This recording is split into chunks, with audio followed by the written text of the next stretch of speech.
ఉద్దండులైన న్యాయవాదుల నియమిద్దామన్నా నువ్వు ఢిల్లీకి వెళ్ళు ఎమ్మెల్యేలందరినీ తీసుకొని అని చెప్పి వేముల వీరేశాన్ని మందుల శామ్యుల్ను గవ్వంపల్లి సత్యనారాయణ లక్ష్మణ్ని అందరినీ ఎమ్మెల్యేలందరినీ దామన్నకు తోడిచి ఒక కమిటీ లాగా ఢిల్లీకి పంపించి మన సిద్ధార్థ్ లూత్రాను అభిషేక్ సింఘ్వీని వీళ్ళందరినీ న్యాయవాదులను అందరినీ మన తరఫున సుప్రీంకోర్టులో బలంగా కేసును బెంచ్ మీదకి తీసుకొచ్చి బలంగా వాదనలు వినిపించినాం. ఎందుకు వర్గీకరణ చేయాలని దాని మీద పంజాబ్ వర్సెస్ యూనియన్ ఆఫ్ ఇండియాలో ఉన్న కేసు చాలా ఏళ్ళ నుంచి పెండింగ్ ఉంది. దీంట్లో మీరు అందరు పిల్లలు చాలామంది చదువుకున్న వాళ్ళు ఉన్నారు.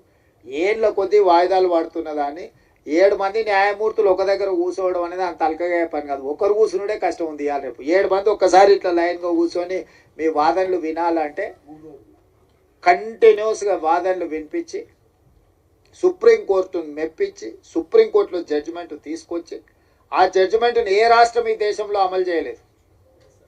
ఏ రాష్ట్రం ఏ కేంద్ర ప్రభుత్వం ఇవాళ మా సోదరుడు ఎక్కడైతే మద్దతు పలుకుతుందో నాకు మంచి మిత్రుడు ఆయన.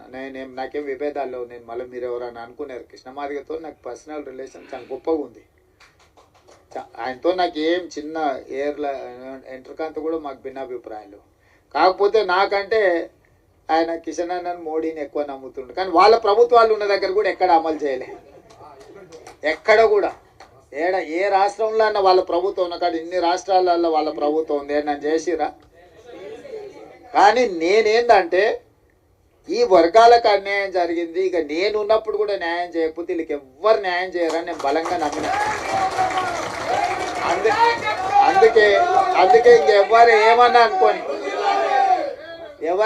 అనుకొని ఎవరు ఏమన్నా తెచ్చుకొని ఈ జాతికి న్యాయం చేయాలనుకున్న పట్టుదలతోని దాన్ని పక్కడబందిగా అన్ని రకాలుగా చేసుకుంటూ వచ్చి నేను అసెంబ్లీలో బిల్లు చేసి అంతకంటే ముందు ప్రొఫెసర్ కాసిము వీళ్ళు వాళ్ళు వచ్చి నాతో అడిగాను. అంటే నేను చెప్పిన మీకు బిల్లు కావాలన్నా ఆడావిడి కావాలన్నా అని. మాకు బిల్లు కావాలి సార్ అన్న.